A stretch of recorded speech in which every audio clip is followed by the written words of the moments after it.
Hi, this is Matt with AppliancePartsPros.com. Today we'll be showing you how to repair your appliance. Remember, anytime you work on an appliance, make sure it's unplugged or the circuit breakers are off so there's no chance of electrocution. In this video we're going to show you how to change out the Whirlpool Refrigerator Air Diffuser Assembly. It's going to be a very easy repair and should only take a few minutes to show you how to do it. If you already have one of these, great. If not, you can click on the link below or get it at AppliancePartsPros.com. When you open up the package, you're going to get the new Air Diffuser Assembly. The Whirlpool Air Diffuser Assembly is what controls the air that goes from the freezer to the refrigerator section. The main reason you'd be changing it out is if the door is broken and allowing too little or too much air to come from the freezer to the refrigerator section. In order to change out the Air Diffuser Assembly, we have to open up both the refrigerator door and the freezer door. First, we're going to remove the lens for the freezer cover light. It's the plastic flexible lens inside the freezer. All you have to do is pull on it to twist it and get it out of its locking tabs. Now that we have the cover out, we can remove the Phillips screw that holds in this white air duct. Once you have the screw out, all you have to do is pull the duct out.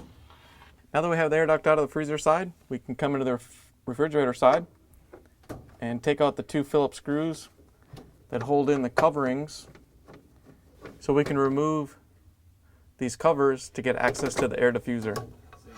Now that we have the first one out, it uncovers the second screw, so we can take that one out.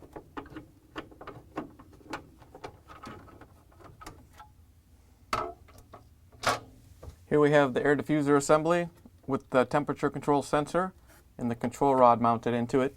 In order to get the diffuser out, we have to remove the temperature sensor. It's that hollow tube, so you want to be very careful when you're taking it out that you don't crimp it. Otherwise, you won't get a proper temperature reading. Now that we have that off, we can go back over to the freezer side and release the air diffuser assembly. In order to release the air diffuser assembly, we have to release these 4 locking tabs that lock onto this plastic ring. So you can one at a time push them in towards the center and put a little bit of pressure so they don't snap back out. Now we have the front 2 done. We can do the back 2.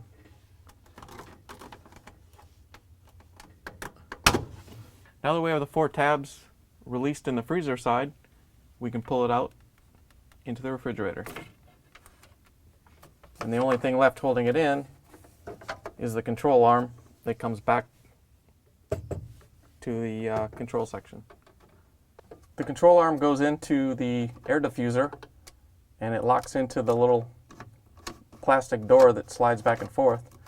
So all we need to do is turn it so it lines up with the tab so it's released. See how it has that little tab on the end right there? So you just need to turn it and pull down a little bit until you get it lined up with the release inside. Here's the old air diffuser assembly next to the new one. If you already have one of these, great. If not, you can get it at AppliancePartsPros.com. First thing we have to do to put in the new air diffuser assembly is line up the hole in the arm with the tab on the metal control rod, which usually means it's 90 degrees off. So you're going to turn it like this and put this into the hole and press it down. Once you have it in, you can turn this so it's lined up and ready to be put into the freezer hole. Now that we have the control rod mounted in place, we can push the air diffuser back into the mounting hole, making sure that you push hard enough that all the locking tabs go through and lock on the freezer side.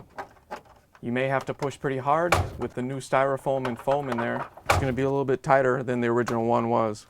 Now that we have the diffuser in there and we made sure that our 4 locking tabs are all the way on, we can put our air housing back in.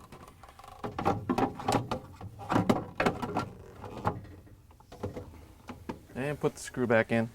Remember, when you put the light cover back in, it's just one of those plastic flexible ones. Put the mounting tabs on one side and then flex it so the other ones go into the other side.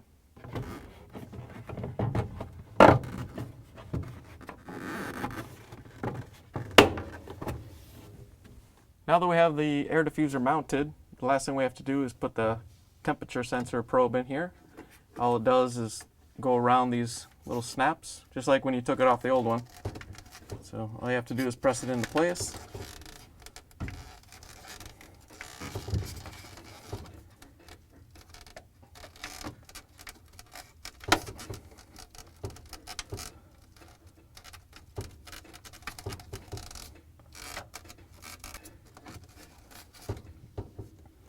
Once you get it locked in and the excess wrapped around, we can put the covers back in place.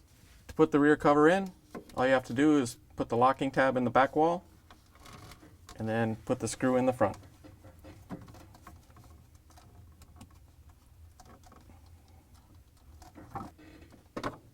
Once you have that cover in, then you can put the other cover back in place and screw it down. Now that we're done installing the part, we can close the refrigerator door and the freezer door. Now that you've finished repairing your refrigerator, you can plug it back in, make sure it starts to cool off, and goes back to its normal temperature.